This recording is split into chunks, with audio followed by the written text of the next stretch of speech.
You ever thought about why you're so afraid of failure?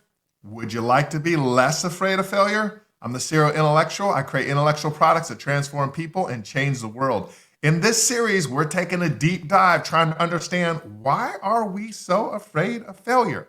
And here's number 6, hopelessness. We believe that on the other side of failure is a land, and it ain't the promised land. It's not a land flowing with milk and honey. It's not the good life, as Kanye said. It's a land with no light. It's a land that is dark. It's a land filled with everything we were really afraid of, including there's no hope over there. And here's the thing.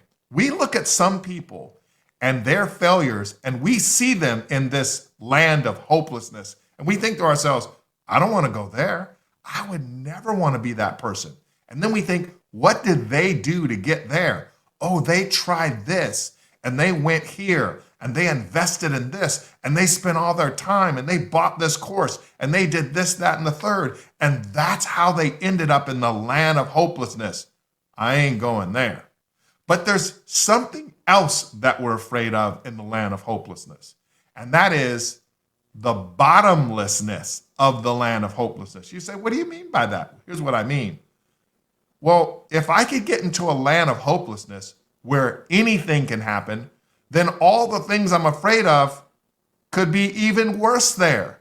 So I don't want to deal with losses and limitations, but they could be worse there. I don't want to suffer, but the suffering could get worse there. Everything could be worse. But here's the root of it all, I think. I think you're really afraid of what you're going to do if you end up in the land of hopelessness because of failure. You don't really trust yourself. I mean, do you? Because if you did, you'd be like, well, I could end up there, but there's always hope. I always have another person. There's always a resource. I can always make a choice. I can always redirect my focus. I could reframe it. I could reposition it. But if you really don't trust yourself, you don't ever want to be put in that position because you don't know what you would do and you fear what you do. And remember, Falcone said, you always fear what you don't understand.